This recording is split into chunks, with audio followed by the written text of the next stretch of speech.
Hey everybody, welcome to No Bones About Wrestling. I'm your host, Asa, and I'm here as always with Kay Fabulous. Hey. And this is AEW Weekly. This is your weekly source for all things All Elite Wrestling. And that is our dog lapping up water in the background.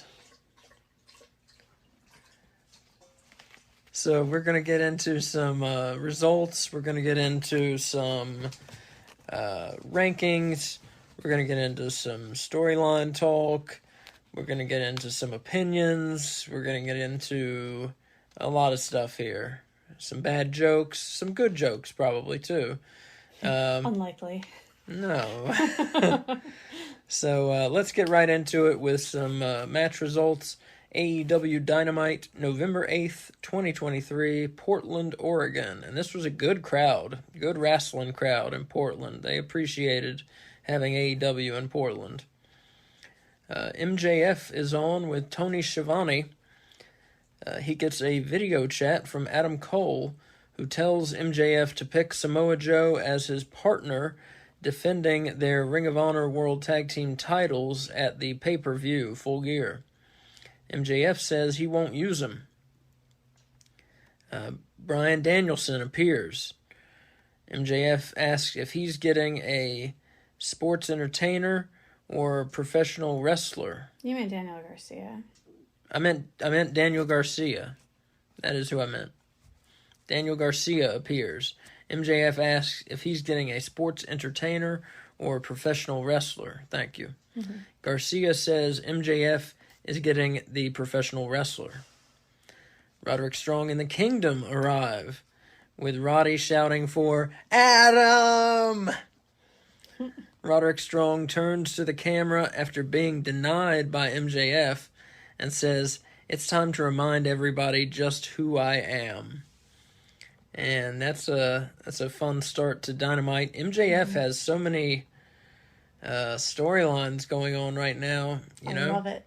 Love it. We've got Samoa Joe wanting another shot at the world title, but MJF, of course, still wanting to get, he has the world title match with Jay White at Full Gear, and Jay White still has the physical belt. Of course, he's not the champion, but has the physical belt that MJF wants to get back from Jay White, and he's defending the world title against Daniel Garcia here. And then you have Adam Cole, his friend, and Roderick Strong and the Kingdom still trying to get his friend Adam back from MJF. So you got a lot of storylines going here with MJF. You also got the Wardlow going after him. Right.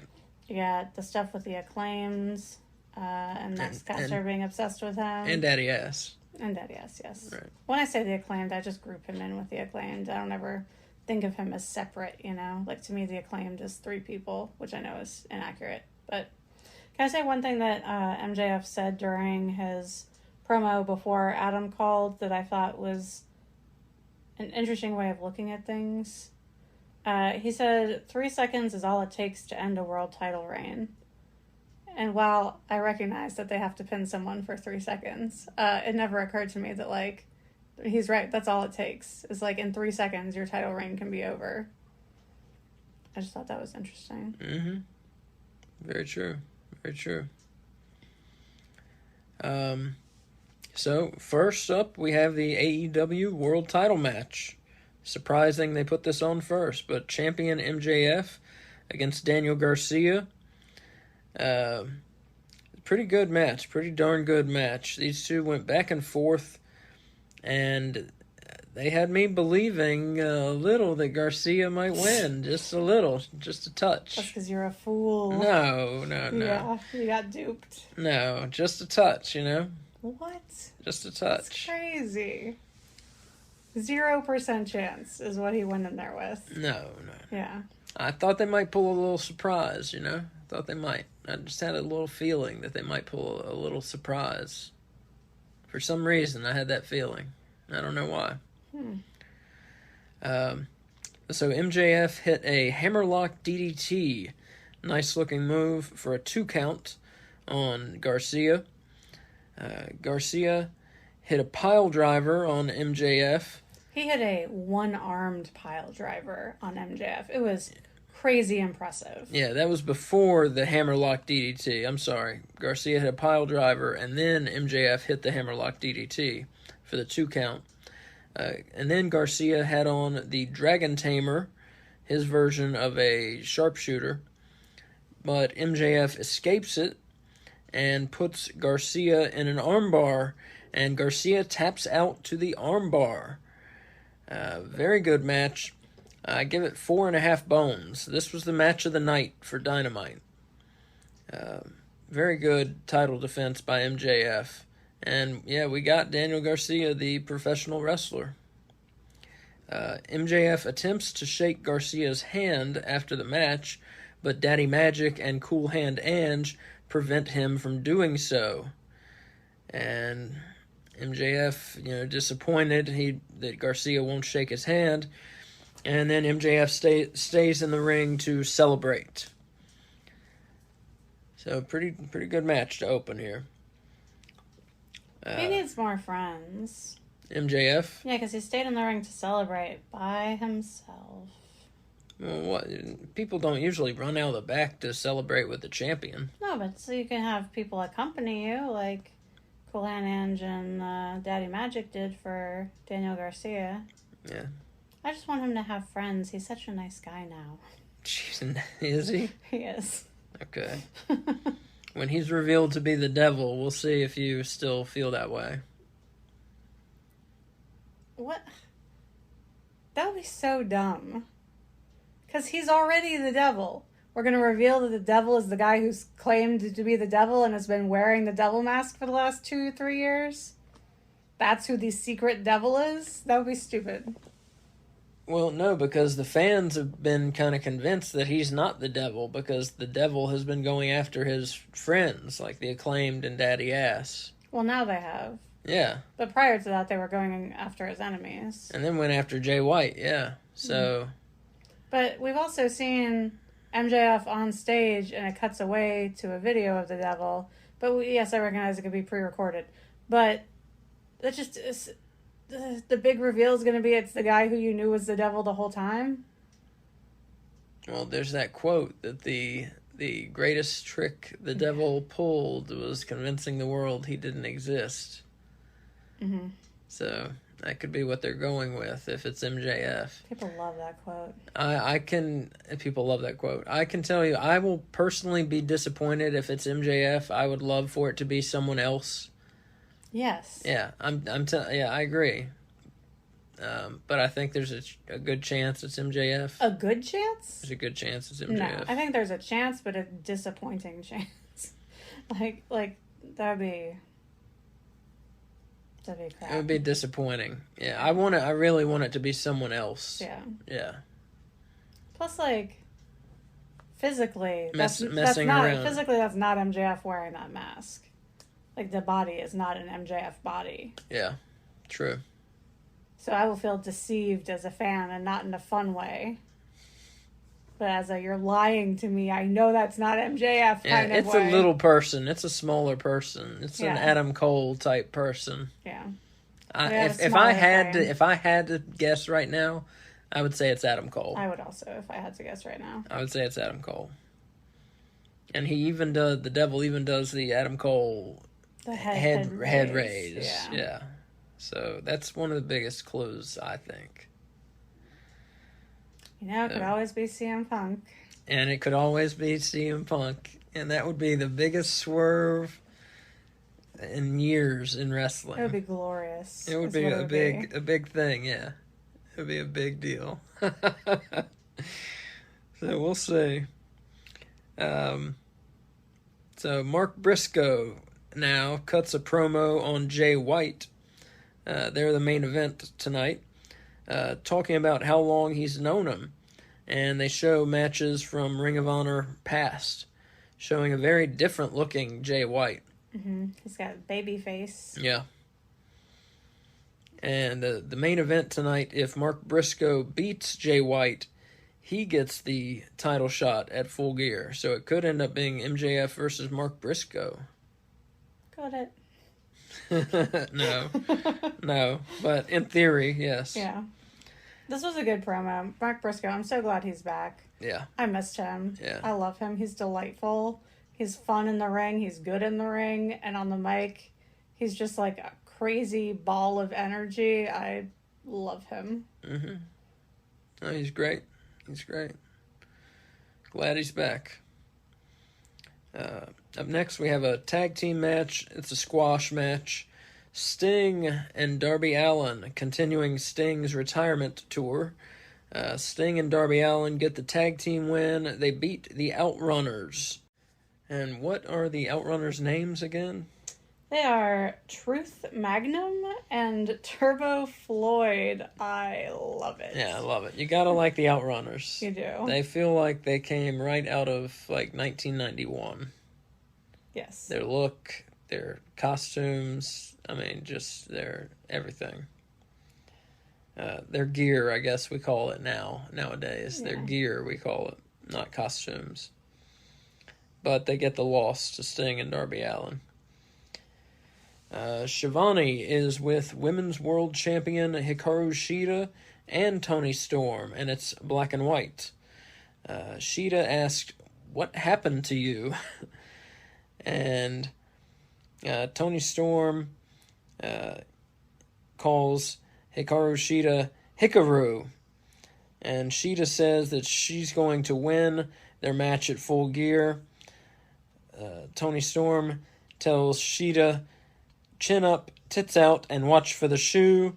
But she's about to throw a shoe at Shida, but Shida knocks away the shoe. And this was all they were doing a contract signing while they were doing all this business with Tony Schiavone in black and white. Can I tell you a quote that I liked? Okay. Toni Storm says she couldn't make history, so she became history. Yeah, that was pretty I liked good. It, yeah. And Hikaru, so funny. Hikaru, that was pretty funny. Yeah.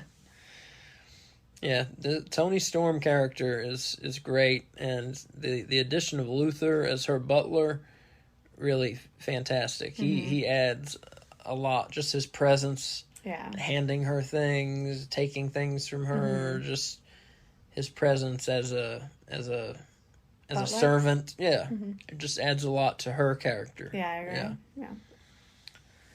Up next, we have Swerve Strickland, accompanied by Prince Nana, taking on Penta El Zero Miedo, accompanied by Alex Abrahantes. Adam Page is banned from ringside. Oh, is that right? That is correct. Oh, okay. Swerve tries to rip off Penta's mask immediately. He said he was going to do that before the match, and he held true to what he said. Penta hit a sick Canadian destroyer from the top rope to the ring apron on Swerve. Swerve missed a 450 splash. Swerve did a maneuver that looked to have broken Penta's arm, but of course he clapped while he did it to simulate a snap, but it was a very, very convincing maneuver. Then Swerve hits a top rope stomp, and that got him the pin and the win. This was a good match. We watched Dynamite twice this week.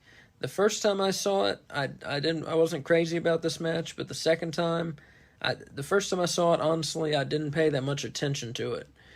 And the second time I saw it, I paid more attention to this match, and I liked it more. I gave this match 4 bones out of 5. Good match.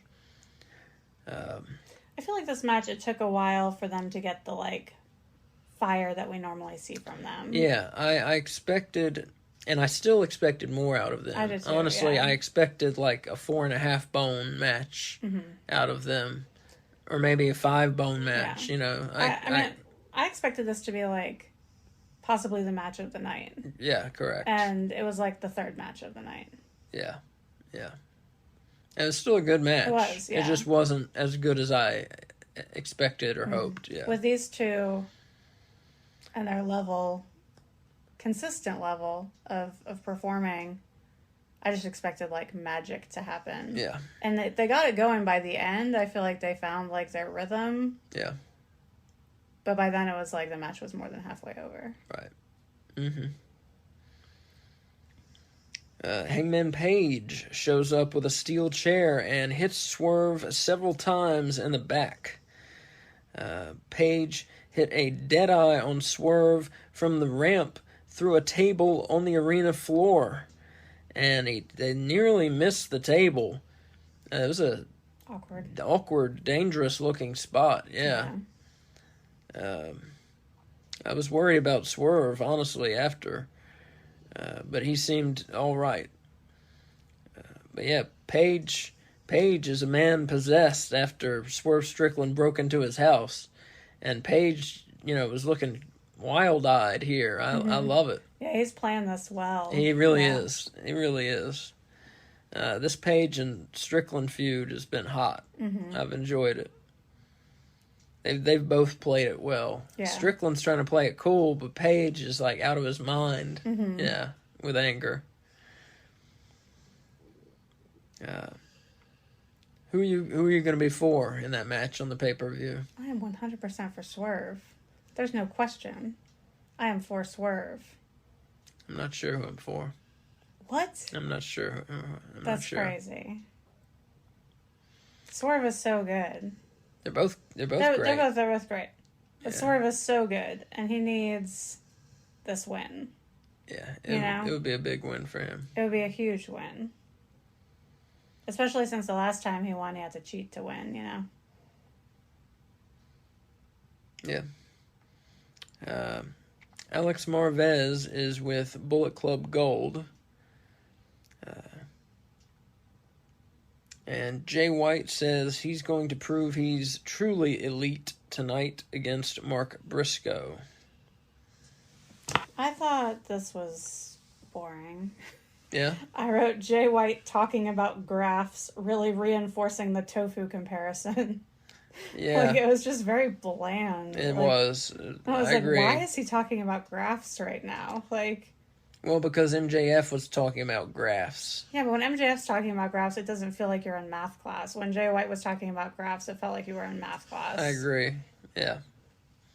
Nothing against math, but it doesn't belong in my wrestling. Right. I agree. Not the best promo from Jay White here. Yeah. It was bland. Yeah, you said it.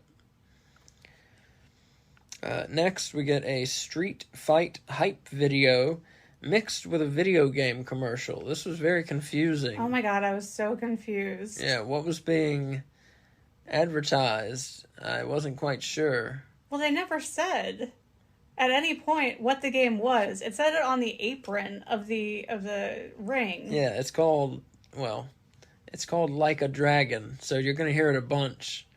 That's the only time I'm going to say it. The Like a Dragon street fight. The Like a Dragon street fight is what this thing is. It's not a mouthful at all. But it's like on the ring apron though, it says like a Dragon, the man who erased his name, or so. It's like, how many words can they fit into this video game title? Yeah. But when they started doing this promo, I didn't know that was a video game. There was no explanation that this was a video game. There was no explanation prior to this that it was going to be like a Dragon street fight. So I just didn't understand what was happening. It was confusing.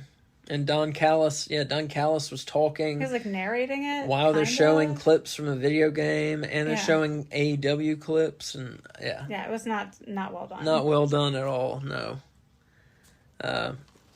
Didn't Well, it was a good video game commercial, but it didn't get me hyped for the street fight at all. No, but the game looked cool. The game looked cool. Yeah. So Renee is with Chris Jericho and Kenny Omega. The Golden Jets. The Golden Jets, ahead of their 8-man street fight. The Young Bucks come up and start bitching about Chris Jericho. And they eventually challenge the Golden Jets to a match. If the Golden Jets win, they win the number 1 contendership to the AEW Tag Team titles. And this is going to be at Full Gear. Chris Jericho and Kenny Omega versus the Young Bucks. That sounds like a hot match to me. Well, and if the Young Bucks win, Jericho and Kenny are no more. Oh, right. That's the other stipulation. Yeah. Right. So there's some big things on the line here. Mm-hmm. I think we might see Jericho and Kenny getting a title shot. This is kind of what I'm leaning towards. Yeah, I don't see them getting split up. No. Plus, there's so much more you can do with the story of like the jealousy of the Young Bucks and stuff. Yeah. They're setting up some really good stuff. Remember when AEW used to have no stories and we used to complain about it all the time? I do. They fixed it and it's delightful. They do. They've got some stories going and they are good. Yeah. I've been enjoying it. And I'm not even really a big story person. I care way more about the wrestling. But I can see now more clearly why stories are fun. Yeah. They've got some stories going and they're not predictable. I don't know where most of them are going, and that's a good thing. I love being surprised in wrestling because a lot of times I've been a wrestling fan for a long time, and a lot of times I can predict a lot of things, and that gets gets a little boring.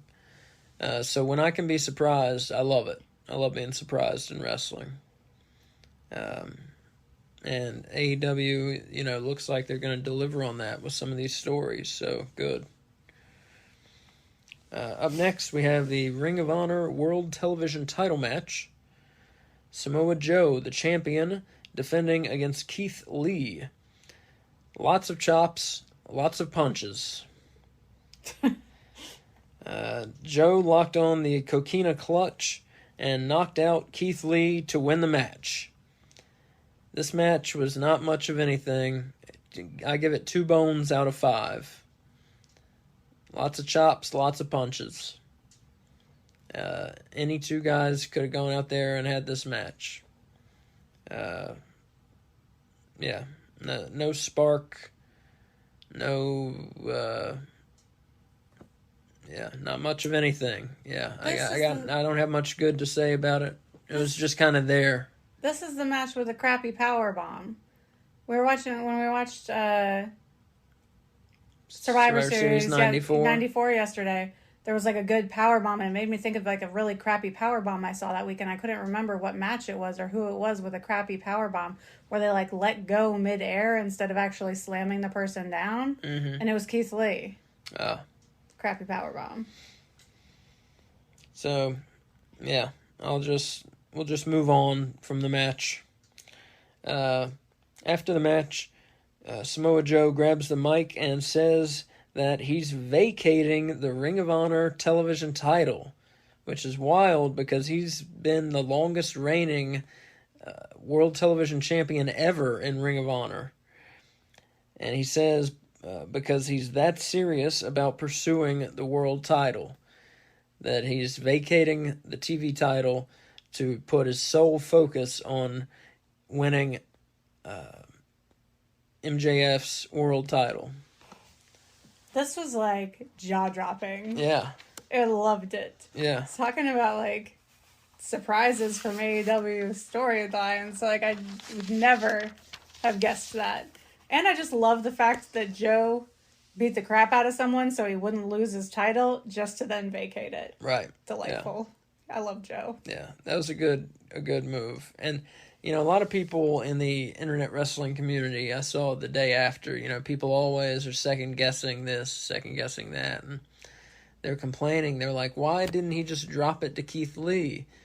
Because this is like the most boss move ever. Right, because it's a boss move to beat somebody, retain it, and then vacate it. Yeah. And it would have killed Joe's momentum. Yeah, it says lose to Lee. Lose to Keith Lee, yeah, who's not beaten anybody, yeah. In forever. Yeah. So they made the right call. Yeah, absolutely. Why Keith Lee was in the match to begin with, I'm not sure even that. Yeah, I thought he had like a storyline going with Shane Taylor, but they haven't. He does, but nothing has come of that yet. I don't know what's up with that. Yeah.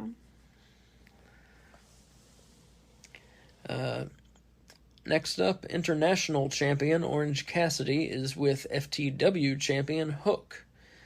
Cassidy says he needs to beat Moxley for his international title to feel right. And at Full Gear, he will beat Moxley. And this was a serious Orange Cassidy. There was no joking around, no silliness to him. He was dead serious. And he said, basically he lost the international title to Moxley, who lost it to Ray Phoenix. And Cassidy got it back from Phoenix, right? Mm. And he said since he didn't win it back from Moxley, it just doesn't feel right. So he feels he has to beat Moxley for this second reign to feel right. I think this is the most words we've heard Orange Cassidy say at one time since he did that, debate with Chris Jericho, Yeah. This was a good promo. It was nice to, because it's so funny, he's good at talking, Mm-hmm. but his character doesn't talk really, and so it was nice to get to hear him speak. Mm-hmm. Up next, the Guns with Juice Robinson took on the Bollywood Boys. The Guns won. It was a squash match. They hit the 310 to Yuma. Got the pin and the win. They got on the mic, talked trash, and told MJF to get a partner because otherwise they're going to win easily. And we see MJF watching on a monitor in the back. Samoa Joe walks up. MJF walks away. So who knows what's going to happen with this Ring of Honor tag team title match at the pay-per-view. Right now it's MJF and no one defending the belt against the Guns. So well, MJF and no one beat the Righteous. That's true. Much to my dismay. That's true. Was it no one? Yeah? Yeah, it was no one. It was no one, that's true. Now we get John Moxley. He cuts a promo on Orange Cassidy, telling him it's on as soon as they arrive in Los Angeles. He says as soon as they arrive at the airport, it's on if he sees them. And then Wheeler Yuta has a token line at the end calling Hook pretty boy. So I don't know if they're gonna have Wheeler Yuta and Hook have a feud or something. Maybe a 0-hour match. Maybe. I don't know. It seems unnecessary to have Yuta, one, there, but two, to have this add-on line at the end. It kind of, for me, took the fire out of Moxley's bit for Yuta to be like, oh yeah, me too, I want to say something. Yeah. Yeah, seemed a little awkward. It was awkward. Like I said, it seems like the only reason they would have done it is if Yuta is having a match against Hook. Mm-hmm. Otherwise, it was pointless. Yeah. So it was awkward. I guess it was awkward and maybe has a point to it. But Moxley's promo was good. As usual, Moxley's one of the best talkers in AEW, I think. I disagree. You disagree? You're crazy. All of his promos are exactly the same. This was a Moxley promo, as is every Moxley promo. He paces. He talks in a voice like this, where he's fast and cutting and rubbing his fist, and he's saying the exact same thing every time. And he doesn't say the exact same thing every time. He says almost the exact same thing every time. You're wrong. No. Moxley's promos all sound identical. He has one level, and that's the Moxley level. You're wrong. No, I'm not wrong. He's always at a 10. Or no, not a 10. He's always at an 8. But I feel no, because you're wrong. We'll agree to disagree. Anyways. And you can just be wrong over there. So who knows if we'll get Moxley attacking Orange Cassidy, at the airport or something like that. That'd be interesting to see if we actually do get a footage of that. Next, we get Wardlow with it's a promo/workout video, and Wardlow telling MJF he's coming for him. I thought you meant like an aerobics video.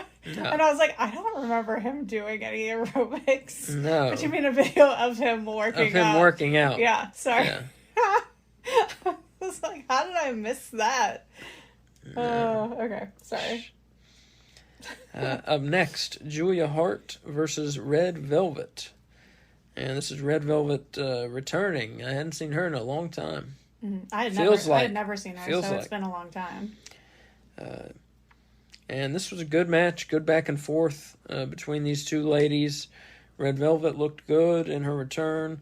Julia Hart looked good. I diss on her a lot because she's had a push, and honestly, throughout most of the push, has looked pretty shitty. But she looked good here. It's the best I've seen her look. Yeah, and she hit a moonsault press for the pin and the win. And I gave this match 4 bones out of 5. It was an entertaining match. Good match. After the match, Hart put Velvet in the Heartless. Sky Blue comes out. And then TBS champion Chris Statlander and Willow Nightingale come out. Statlander protects Sky Blue, kind of steps in between them, and then they leave. Willow Nightingale assists Red Velvet, and they leave. So we've got some things going here in the women's division, and they all seem to center around Julia Hart. That's true. All seem to center around Julia Hart and the mist that she blew into Sky Blue's face, and the mist that she blew into Willow Nightingale's face. And Willow has gotten over it, and Sky Blue has not gotten over it. And it gave Sky Blue, apparently, the power to blow blue mist, which she did a week ago, or 2 weeks ago, a week ago. So I'm not sure how it's all going to shake out, but that's what's going on right now.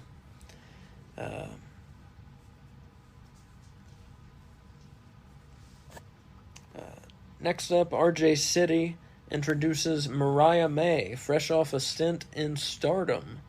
And I've seen some clips of her, and she is really good. She says she's in AEW because Toni Storm's in AEW. So they're playing up like, Toni Storm is her idol type thing.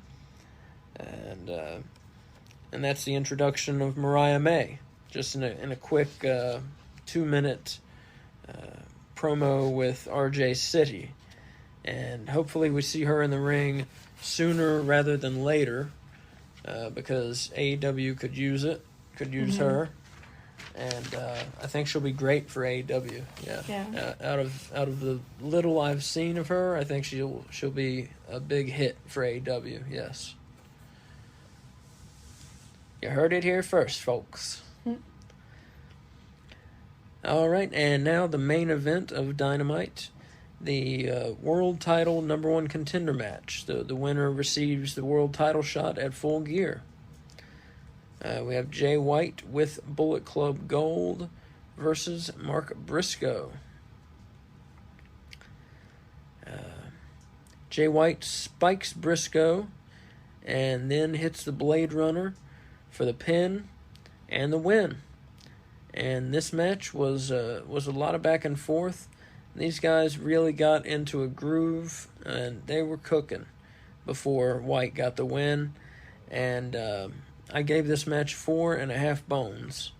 It was pretty darn good. And I tell you, I take it back. I said that the MJF and Garcia match was the match of the night. I take it back. Yeah, this was the match of the night. The Jay White and Briscoe match was the match of the night. I was going to bring that up if you didn't, that this was my match of the night. Yeah, this was the match of the night. Yeah, for sure. But 2 4.5 bone matches on Dynamite. Dynamite has been on it lately with several four and a half bone matches on each edition of Dynamite lately. We also had 2 squash matches on Dynamite. Yeah, and several squash matches, and that's not great. So after Jay White's win, MJF comes out to get his belt back, but Jay White runs away, so he doesn't get it back. MJF grabs the mic and tells Jay White that pretty soon his playtime is over, so he better have enjoyed his time with the Triple B, the belt. We cut to the back where 4 masked assailants are beating up the Acclaimed and Daddy Ass, and then they even throw Anthony Bowens through a window. And then the Devil appears. MJF goes running to help them, and he gets to the back, and, they're all just laying there. Samoa Joe walks up, says, "Looks like you're running out of friends, champ. Or are you?" Samoa Joe then walks away laughing as MJF just observes the scene, and the show goes off the air.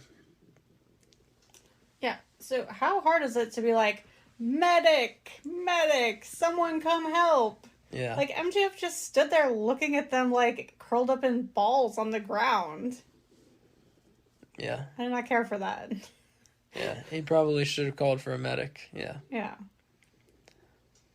Yeah, I don't know what he thought he was going to do to help. Yeah. He just looked at them. He's not trained. No. Yeah. Anthony Bowens got fucked up, got thrown through a window. Yeah. Which looked to be fake glass. If we're going back to that thing. CM Punk would be pleased. So there were several CM Punk references, as it seemed. MJF called himself the real world champion, if you want to take that as a CM Punk reference. Somebody got thrown through fake glass, and that's a CM Punk reference if you want to take it that way. What else? There was one more. One more. I don't remember what it was. There was one more. There was a definite... Kenny Omega told the Young Bucks to stop acting like children. Oh, yes, he did. That seemed like the most obvious reference. That seemed to be a CM Punk reference. So I don't fucking know what's going on with these seemingly obvious CM Punk references. I think they could just be like a couple, or could be stretches. Yeah. No, but I think a couple are just like them messing with us. Yeah, you think so? I think that's more likely than CM Punk is coming back to AEW. But we'll see. Now, here's the thing: is that as far as CM Punk being the devil, the quote unquote firing of CM Punk and him assaulting Jack Perry never went further than wrestling. Mm-hmm. Never went further than a wrestling angle. Nobody got sued. No assault charges were filed. Mm-hmm. And Tony Khan was quote in fear for his life. Mm-hmm. And nobody got sued out of the whole thing. And no assault charges were filed for this son of a billionaire in fear of his life. And, this young man, assaulted in the back room with all these witnesses. Charges weren't filed for the Kenny Omega Young Bucks fight either. Correct. No, I'm not sure about that because everyone says they can't talk about it. So I'm not sure about all that. I'm not sure. Well, if charges were filed, it would be public record. I'm not sure if that's true either. I'm not sure how all that works. Some states it is, and some states it isn't. Yeah. I don't know. I'd assume some states things get sealed. Mm-hmm. And especially if you're Tony Khan, I'm sure you can get things sealed. Yeah. Yeah, you know how that shit works in America. With the bags of money? Yeah, with the bags of money. Yeah. But it never went further than that. AEW is still selling CM Punk merchandise on their website. Mm-hmm. Not at clearance prices either. at regular price. Yeah, it's a moneymaker. It's a moneymaker, sure, but he doesn't work there, so... Yeah, but I bet his merchandise contract is different from his wrestling contract. I'm just saying. So... Well, I have a friend who said that this was a work when it happened, and he has stuck by that as far as I know. And I'll be shocked if he is correct. Who was that? Adam? Oh. Yeah. Yeah, I don't know. Because it was like a discipline committee or something like that was who met to talk about CM Punk's future in AEW. And Right. He's like, we've never heard of this before. Yeah. Never Didn't ever has seem it to exist. Yeah, it didn't. It seemed like a made up thing. Right. But A lot of things around that seem I to so be hope that this seem is to be true. seem to be phony. If CM Punk is the devil, like, give AEW every award there is in wrestling. If this was just like the biggest long con work, I would stand up and applaud them. It would be something else. It would be something else. Like I said, I my money is on Adam Cole. But I will say that there is a little glimmer that it could be CM Punk. Mm-hmm. And that would be so amazing. That would be like one of the best stories in wrestling. Yeah. Like history. But they've like run him down. Yeah. At this point, you know? Mm-hmm. So I guess he just would be a heel. You know, he'd have to be. Oh, if CM Punk came back and it was heel CM Punk, oh my god, I would die. Anyway, let's move on. Let's move on to Collision. AEW Collision, November 11th, 2023. They were in Oakland, California, and they had their little short promos before the show starts. We had Sting, Darby Allin, Adam Copeland promo. Then we had a Lance Archer, Righteous, Jake the Snake promo. Then we had a Le Faction Ingobernables promo. Then we had a Don Callis and Powerhouse Hobbs promo. Had a bunch of them. Then we had a Daniel Garcia promo. Then we had an Andrade El Idolo promo. And that was all of them. First match of the night, Andrade El Idolo versus Daniel Garcia, accompanied by Daddy Magic and Cool Hand Ange. Are you not going to say who Andrade was accompanied by? I just was getting ready to. Okay. CJ Perry comes out with Andrade. So every man so far who's been associated with CJ Perry has caught a beating. And Andrade seems to be the first man who has not caught a beating for being associated with CJ Perry. Daniel Garcia danced at her during the match, and he was distracted by her several times. She's a very good-looking woman. Andrade hit a back elbow, followed by a figure 4 leg lock turned into a figure 8. His wife, Charlotte, does that move. And Daniel Garcia tapped out. This was a good match, good opener. These two worked well together. 4 bones out of 5 for the opener. I think CJ Perry needs to go to Maria Kanellis Bennett Manager School.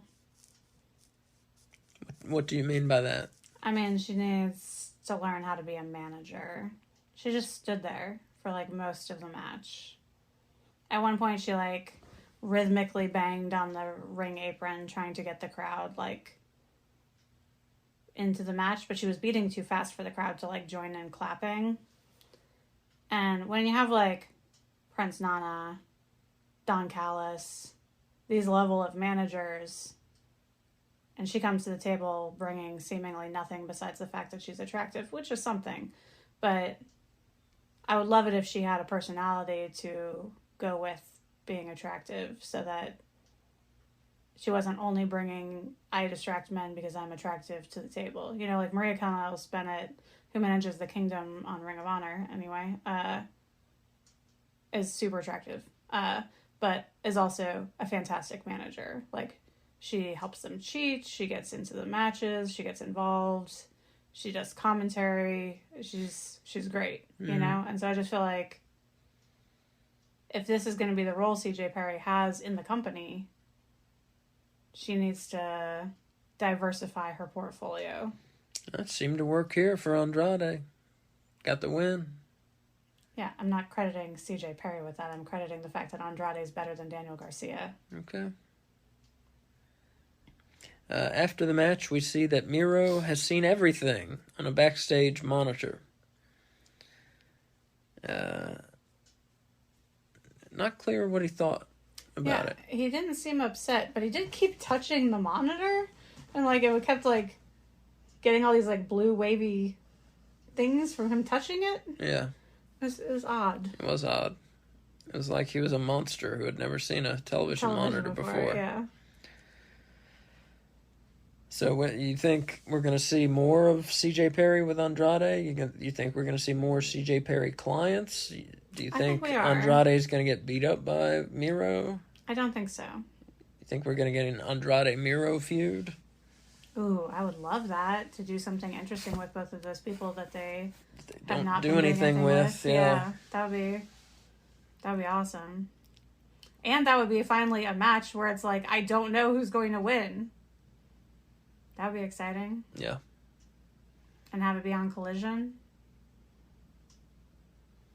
I could be down with that.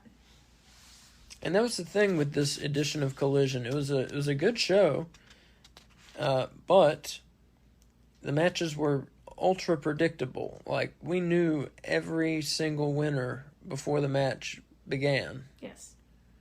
It was obvious who was going to win before the match began. Mm-hmm. So that's no good, you know, because that's when you got that on a wrestling show, that's taken away the whole reason to watch the wrestling show. Mm-hmm. That should not be the case, where every match is predictable.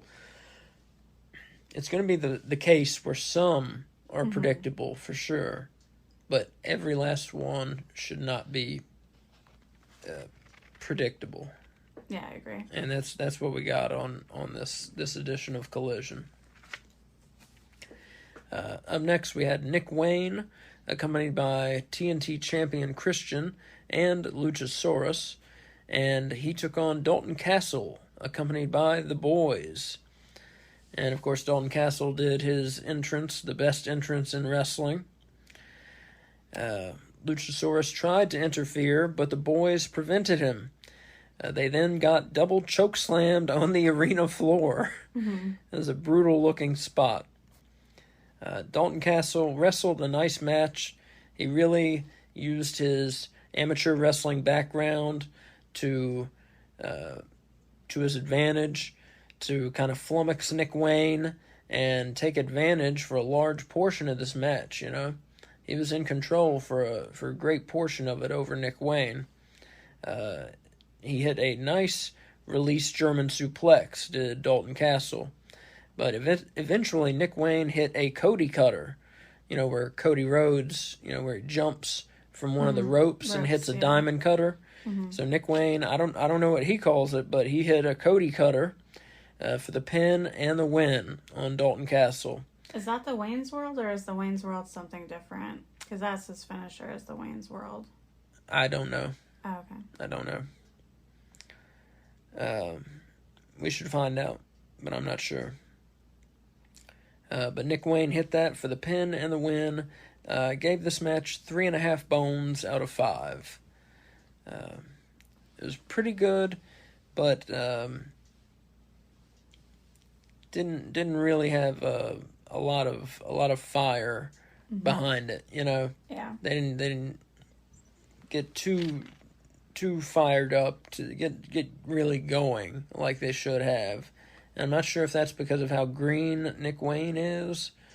I probably would attribute it to that. I just haven't seen Nick Wayne have a great match yet. So I probably attribute it to just how new he is. He's had good matches. Yeah. We're not saying no, he's good. Not good. No, he's talented. Yeah, for sure. Making sure people know. Yeah, he's talented for sure. Well, it's 3.5 bones. That's a good rating. Yeah. That's a good rating. Yeah, Nick Wayne got the win there. Up next, we have a Hangman Page promo on Swerve saying that their Full Gear match is going to be a Texas death match. He also says that he's taking Swerve to hell, and every November, he's going to take a walk with his son to piss on Swerve's grave. So some strong words from Hangman Page, yeah? Yeah. So basically saying that he's going to murder Swerve Strickland and then relive the anniversary of the murder by taking his son to piss on Swerve's grave every November. So fuck. We'll see if that happens. His son might have to make a solo trip because I'm pretty sure he would be in jail. Yeah. Well. Premeditation and whatnot, Yeah. If you're going to murder someone, you shouldn't really advertise it on national television. True. A week before you do it. True. And that feud is going pretty well. Going pretty well. And we'll see how they do it.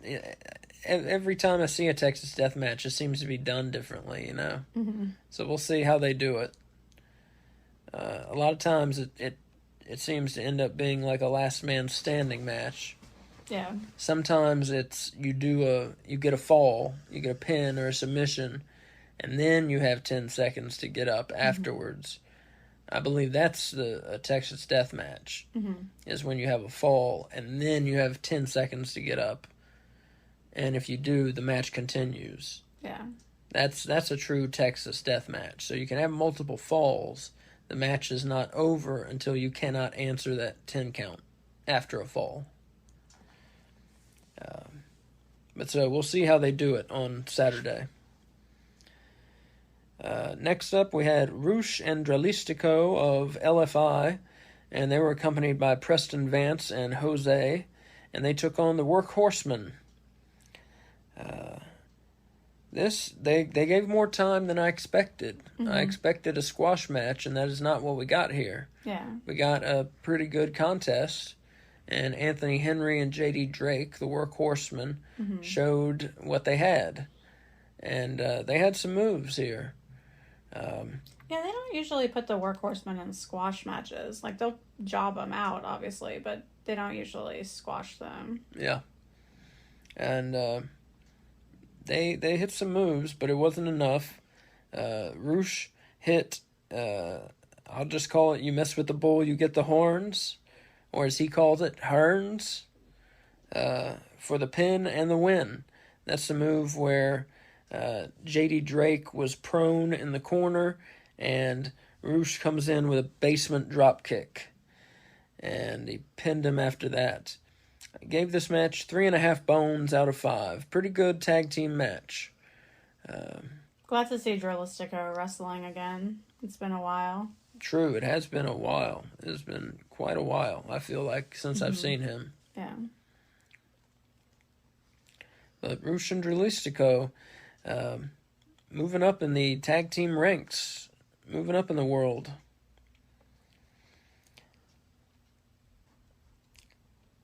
Next, we see the House of Black, and they state that the Kings of the Black Throne, that's Malachi Black and Brody King, they say they're coming after Big Bill and Ricky Stark's World Tag Team titles.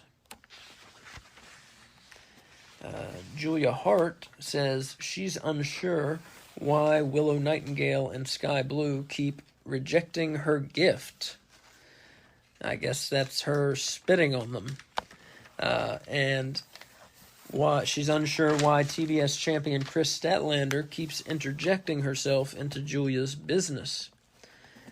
Julia challenges Willow tonight on Collision, and if she wins, she gets a... Is that right? If she wins, she gets a TBS title match at Full Gear. Mm-hmm. They clarify it later on in the evening. Okay. Next, we see TBS champion Chris Statlander and Willow Nightingale. Statlander will defend in a triple threat match at Full Gear, one challenger being the winner of the Julia Hart-Willow Nightingale match, and the other challenger being the winner of a Red Velvet versus Sky Blue match that's still to come. Up next, Roderick Strong with the Kingdom taking on Darius Martin. The Kingdom shout about how brave Roderick Strong is throughout the match, and they made a big show of him getting out of his wheelchair and taking off his neck brace to get into the ring before the match. Roderick Strong looked very good here. He's very good in the ring. He is. He is a technician. Nice to see him wrestle. Yes, it is. And eventually, and Darius Martin got in some moves as well. Roderick Strong eventually hit the sick kick, followed by the end of Heartache for the pin and the win. Gave this one 4 bones out of 5. Good win for Roderick Strong. And he looked great. After the match, the Kingdom carried out the Wiener Punch on Darius Martin. And after the Wiener Punch, Action Andretti ran out for the save, but was too late, for his wiener had already been punched, you see. I see.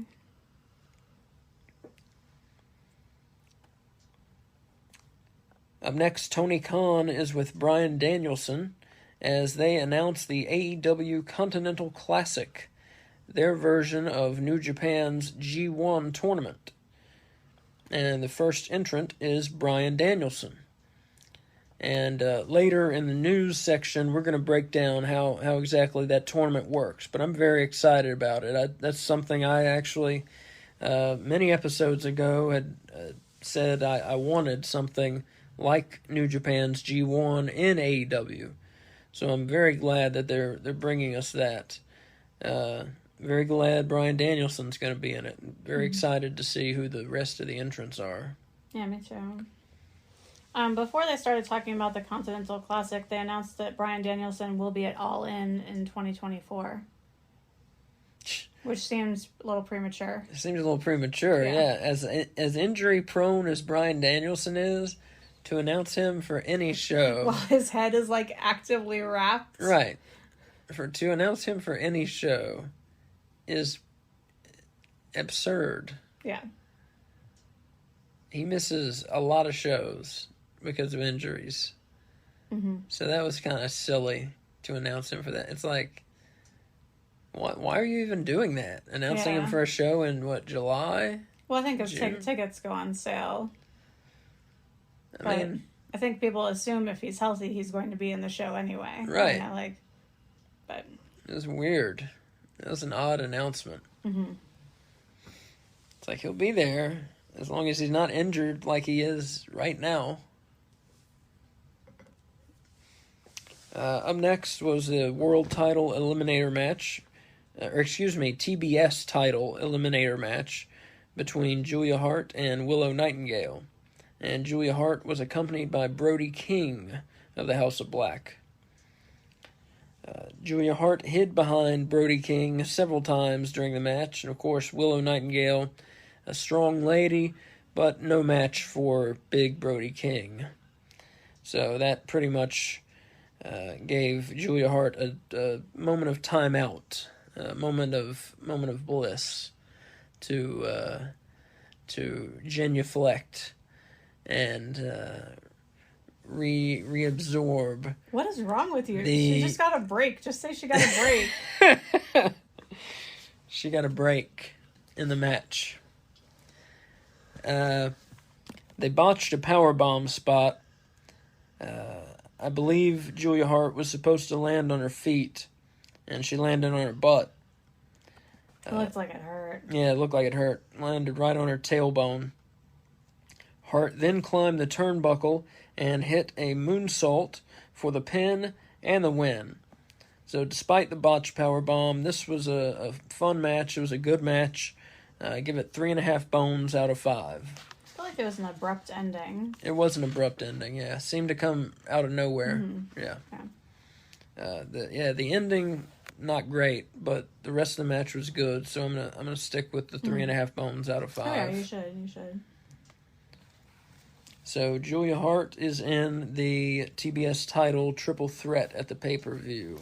Can I point out that we are getting 2 women's matches at an AEW pay-per-view? Yep. I was so excited when they announced this 3-way because it meant that we were getting 2 women's matches on one show. Hikaru Shida versus Toni Storm for the world title, and then we're getting a TBS title match as well. Yeah, that's amazing. Yeah, that's a nice advancement. Yeah, I hope they keep it up. WWE usually does 2 at a pay-per-view, don't they? 2 or 3, yeah. 2 or 3 at a pay-per-view, yeah. Rarely 3. Well, sometimes they do both women's titles and then the women's tag titles. Sometimes. Yeah. I like the bigger shows. Yeah. But either way, it's nice to see 2, because AEW hardly ever does 2 women's matches on a show, especially on a pay-per-view. Yeah. Because frankly, they usually have some really good men's matches, for the pay-per-views. But I'm always a proponent for 2 women's matches per show, so I stick by that.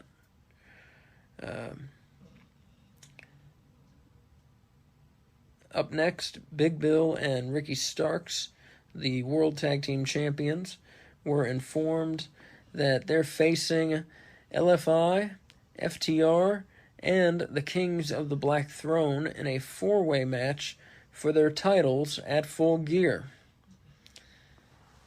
And they seem to take it in stride, They seemed pretty upset.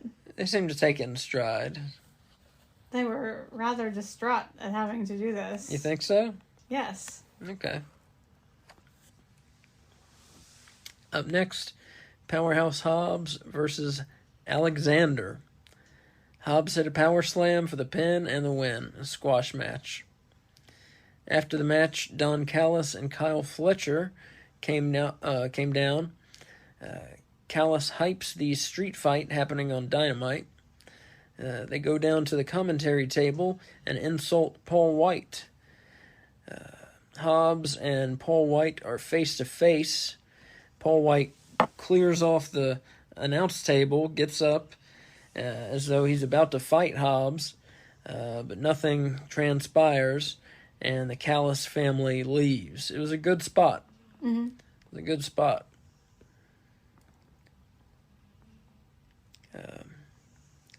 FTR next cuts a promo that they're not concerned about the other teams in the 4-way match. It is their goal to become 3-time AEW World Tag Team Champions. And up next, the Collision main event. We have Sting, Darby Allin, and Adam Copeland taking on Lance Archer and the Righteous, accompanied by Jake the Snake Roberts. This was a fun match. Good main event. It was just fun seeing Sting in there with the Righteous. Sting's retirement tour continues to give us some fun matchups. It was fun seeing Sting in there with Lance Archer, seeing Sting in there with people you never expected to see Sting fighting. And then eventually Adam Copeland got tagged in at the end. And then we're seeing Adam Copeland in there with the Righteous. And that's something, if you said a year ago you're going to see Edge versus the Righteous, people tell you you're crazy, Mm-hmm. Or 6 months ago, even. Mm-hmm. Tell you you're going to see Edge versus the Righteous on Collision on Saturday night. They tell you you're crazy. And I would have thought Edge would have moved Adam Copeland, would have moved the needle a little more than he has for AEW, but he really hasn't had any effect on their ratings, Yeah. No effect. Things have just gone on as usual for them. Anyways, have they not promoted him enough, or, Maybe Edge fans were already watching AEW? Yeah. Or maybe there aren't that many Edge fans anymore? Yeah. So Sting hit a stinger splash, and Adam Copeland hit a spear on Vincent for the pin and the win. Sting, Darby Allin, and Adam Copeland pick up the win in this trios match. Good match. 4 bones. This was the match of the night on Collision. Like I said, it was a good show, just a very predictable show. Very by-the-numbers show. Just a very let's get them out there and get their win show. So what was your match for the week? Was it this 3-way or trios match, or was it the Mark Briscoe, Jay White match of the week was Jay White versus Mark Briscoe. I agree. On Dynamite. Yeah. Match of the week. I wouldn't have guessed it going into it. I thought it was going to be a heck of a match. Yeah, I might have guessed it. But, yeah, match of the week, Jay White versus Mark Briscoe. So after the match, Christian, Luchasaurus, and Nick Wayne came out. They stayed by the entryway, and Christian posed with his TNT title and stared down the baby faces. And Collision went off the air. So what did you think of that edition of Collision? I mean, you kind of already hit on my main complaint. I found it to be way too predictable. Yeah. But I did not predict the round robin continental, what's it called? Continental Classic. Classic. I did not predict that happening, so that was exciting. That's cool. Yeah. Came out of nowhere. I love it. And we got several new matches for Full Gear, so that was exciting too. Oh yeah, that was exciting. The announcements were exciting, and the matches were good, but just predictable, which I did not care for. Yeah. So what's next? News or rankings? Whichever. Let's do the news.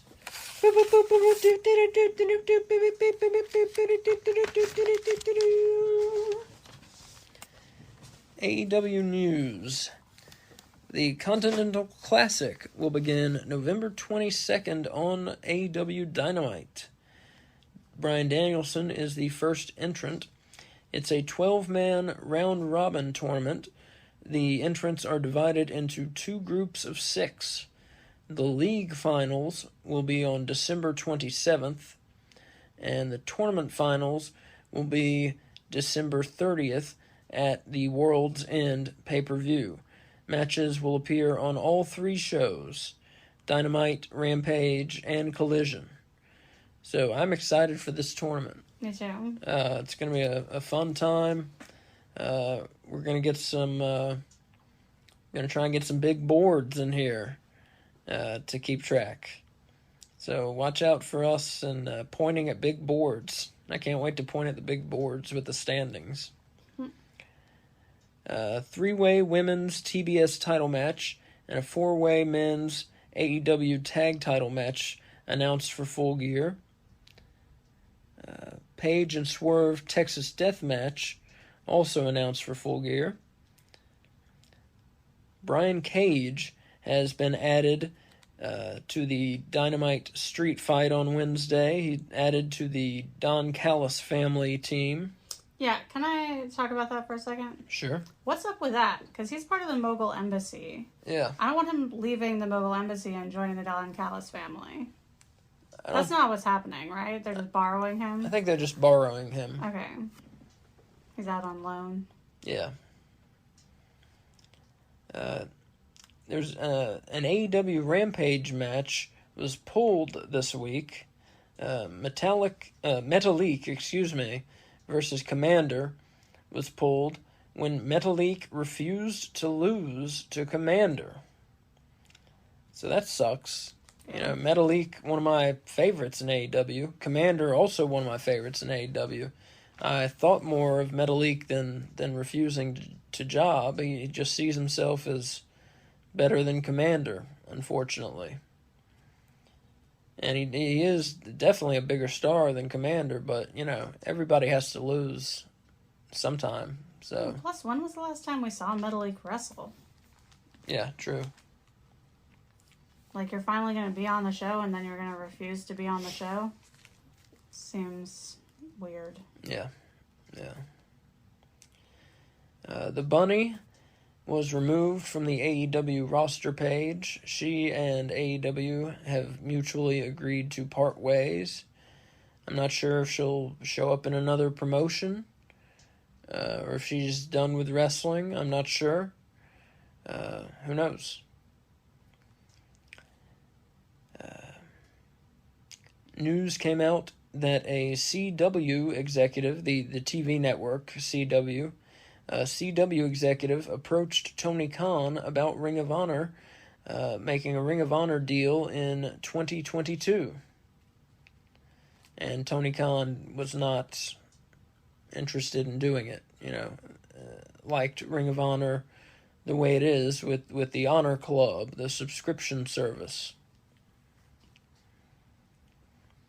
Mariah May signed with AEW, and as you heard, she made her debut this week in an interview segment with RJ City. The Righteous have been added to the AEW roster website, so officially now part of the AEW roster. The Dynamite ratings are down slightly this week. Jim Ross, good old JR, is in ill health. He's taking a few weeks off of AEW programming to let his leg heal. So, thoughts and good wishes out to Jim Ross. One of the key figures in wrestling over the last 30 years. We wish him nothing but the best. Mark Briscoe's knee is feeling great after his return from surgery. So that is great news. And that is all the news that's fit to print. So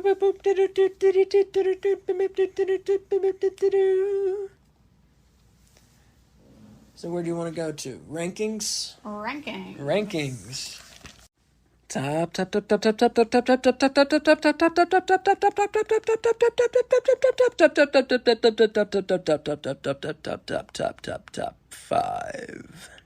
five. Let's start with the ladies. Okay. Number 5 this week, making the list for the first time, Red Velvet. Number 4 this week, up one spot from number 5, Chris Statlander, the TBS champion. Number 3 this week, jumping back on the list, getting a TBS title shot at the pay-per-view, Julia Hart. Number 2 on the list, up one spot from number 3 last week, Toni Storm. Of course, the number 1 contender to the world title. And staying number 1 on the list, the AEW World Women's Champion, Hikaru Shida. So number 1, Hikaru Shida. Number 2, Toni Storm. Number 3, Julia Hart. Number 4, Chris Statlander. Number 5, Red Velvet. Where do you want to go next? Men or teams? Yeah, let's do men. Men.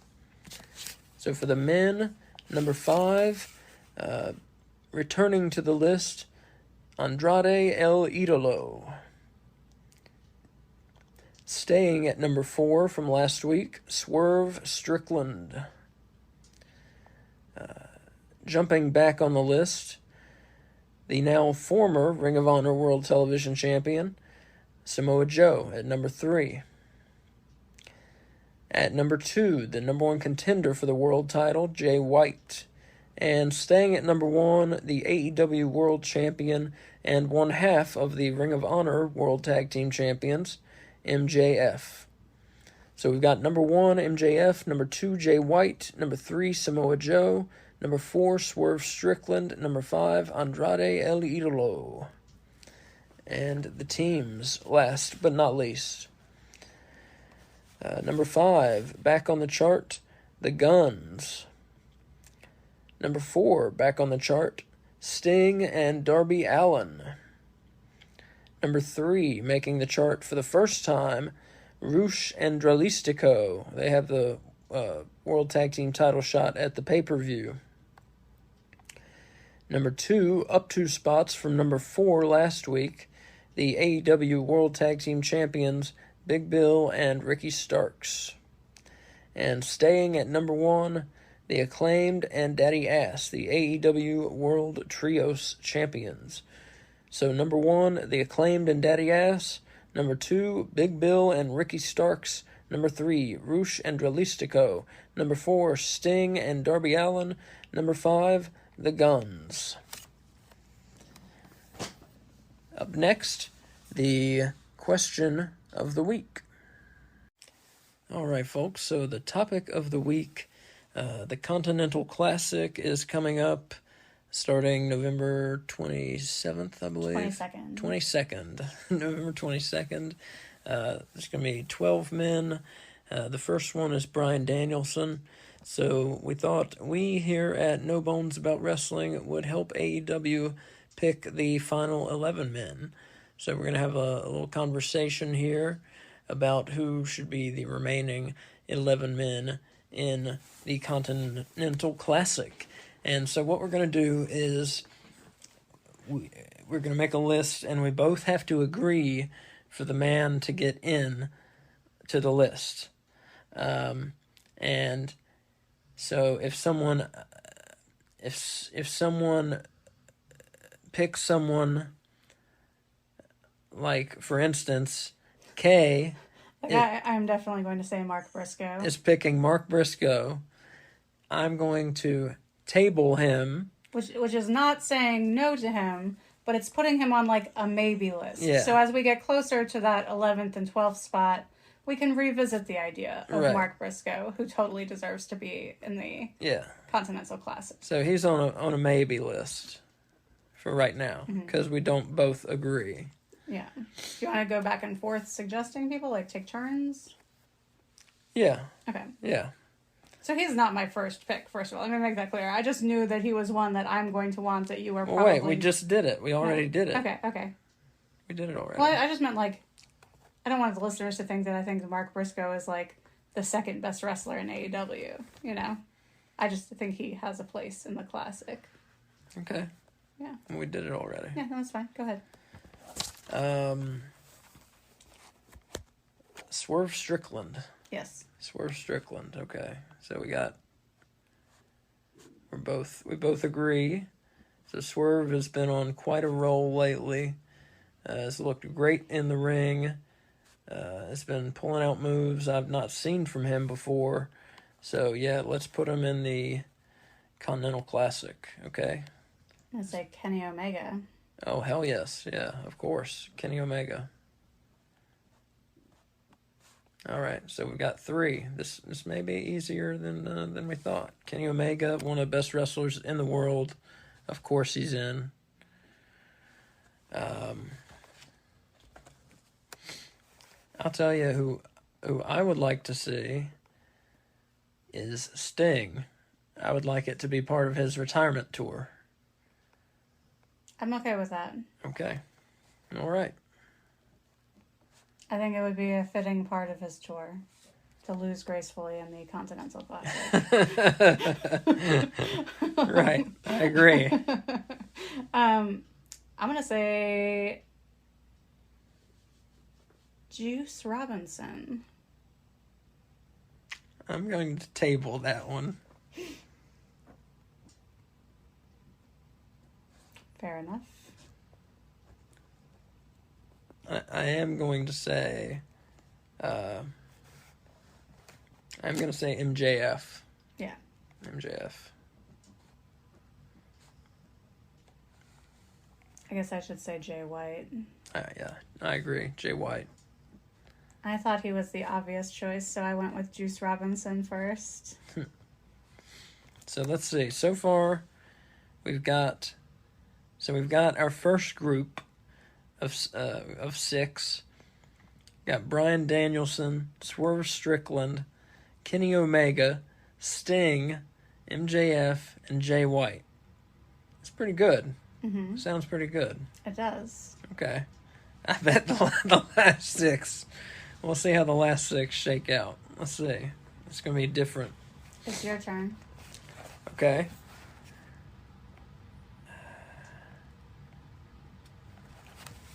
I'm going to go with... Can I pick people who are not like officially AEW? I don't think so. Because Okay. if we could, I would have done that already twice. Okay. Damn it. But I think you were going to put Vikingo in it. I was going to put El Hijo del Vikingo in it. Yeah. No, I don't think you can do that. God damn it. Okay.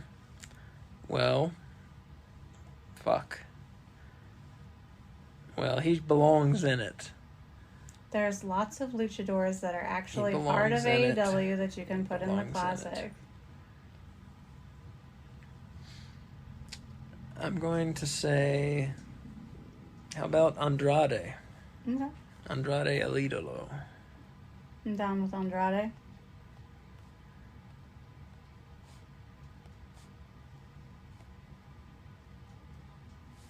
Okay. I'm going to say Claudio. Oh, yeah, definitely. I'm with that.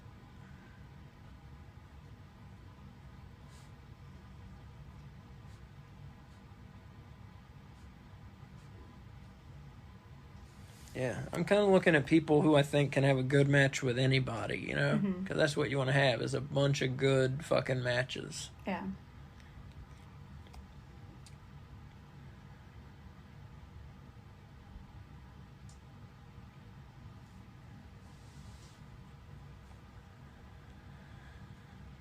All right, you're up. I know. Don't rush me. But yeah, so far that's exactly what we've got, is guys that can have really good matches.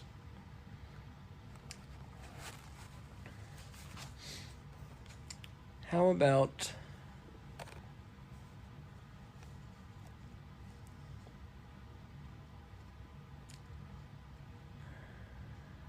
How about Bandito? I'm going to table Bandito. Table Bandito, okay. I'm going to pick Penta El Cerro Miedo. Okay. How do you go to Bandito before you go to Penta or Ray? I don't know. You went to Bandito. I'm glad you tabled them. I'm glad you tabled them. Well, we are doing this on the fly. I'm glad you tabled them. But when you think about great luchadors in AEW, I your know. mind goes to Bandito first? No, no, it doesn't.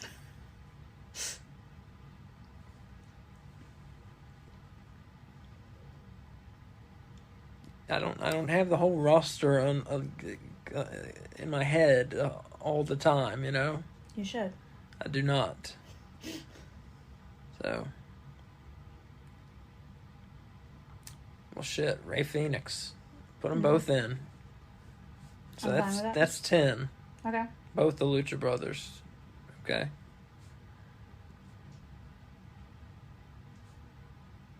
So we got 2 spots left. I would like to suggest we revisit Mark Briscoe. I will say Mark Briscoe can be in it. Yes. I will say Mark Briscoe can be in. Because he can have a good match with anybody. Yeah, he's very good in the ring. He's very good.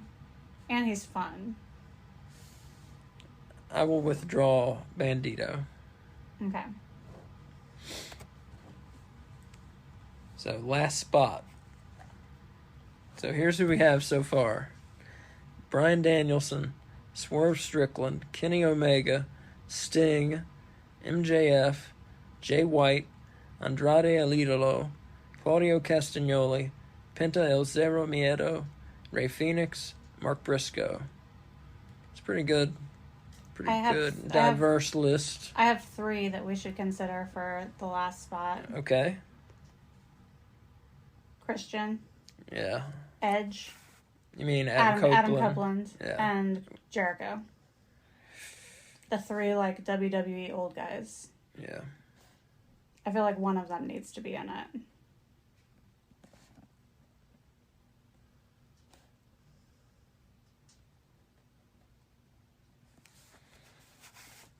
Don't you think that one of them needs to represent the older classic wrestlers? I think that would be yeah. Apropos. Mm-hmm. I think it needs to be Adam Copeland. What? No. Just for his story and his character, I think it needs to be Adam Copeland. He needs to win more than Christian or Jericho needs to win. He's brand new. You're saying he needs to win the Continental Classic? He doesn't need to win the whole thing, but he needs to be able to like prove himself in AEW. And he's only had... Has he had a singles match yet? Or is he just... He fought Luchasaurus. Oh, that's right. Maybe that was it. Yeah. I'd say Jericho. See, Jericho's like my 3rd in the rankings. Of those 3? Yeah. Not in liking. In liking, he's number 1 for me. So I'm fine if you want to put Jericho in our classic. I think he's an AEW original, you know? Almost an original. Almost an original. Was he an original? I think he was an original. He signed with them before they had the TV deal anyway. Yeah. But yeah, let's do Jericho. If you're okay with Jericho. I'm okay with Jericho. Yeah, I love Jericho.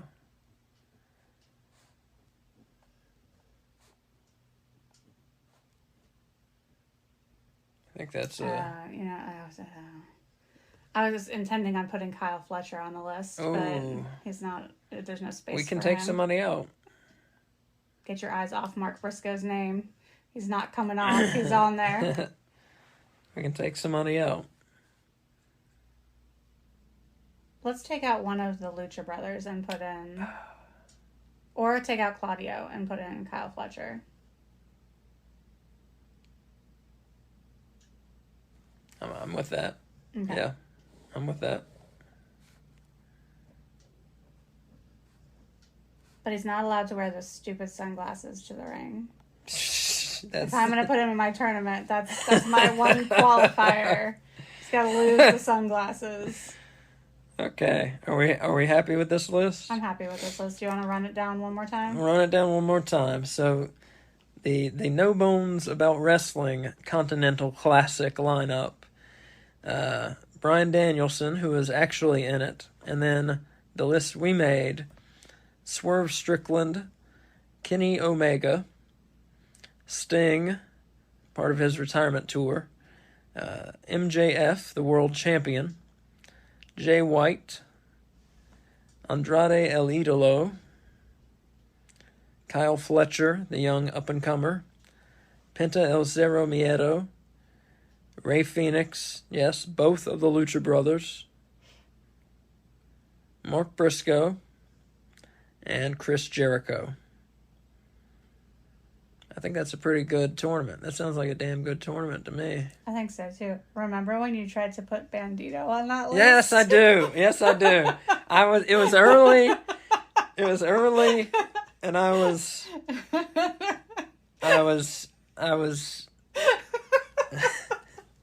I'm sorry.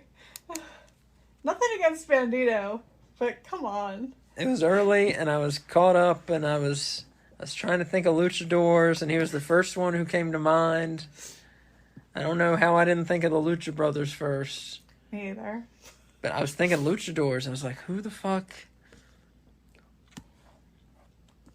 I don't know why I didn't think of the Lucha Brothers. I'm glad you were here. Thanks. You're welcome. All right, so when can folks hear from us next? So folks can next hear from us. Usually we do the show Sunday. This week we had to do it on Monday because we had stuff going on yesterday. Do you want to tell them what that stuff was? We did a retro watch-along of Survivor Series 1994. And if you want to see it, it is up on YouTube right now, and you can go and watch it. And we do a countdown, to when to press start on Peacock. on Survivor Series 94, and you can pretend that you're live with us right now if you want to go and watch it. And Dylan from Last Week in Wrestling joined us. Correct. Which was awesome. Yeah, Dylan from Last Week in Wrestling joined us as the third host, and it was a fun time had by all, I think. Mm-hmm. If you missed it and want to join us live, we are doing it again this Sunday, correct? We're doing it again this Sunday at 1 p.m.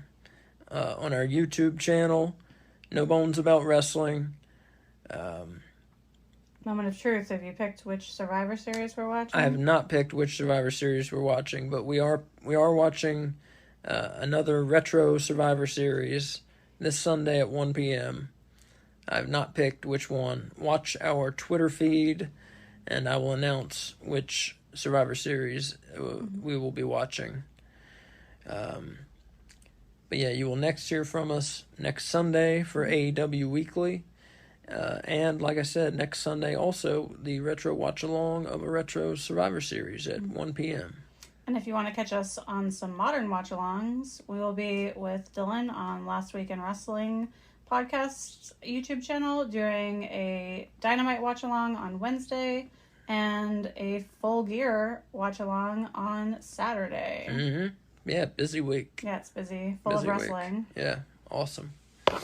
Awesome week. All right, well, thanks, and make sure to subscribe to us so you don't miss an episode, and rate us wherever you can. 5 bones, 5 stars, whatever, 5 Christmas trees, 5 turkeys, whatever they'll let you rate us.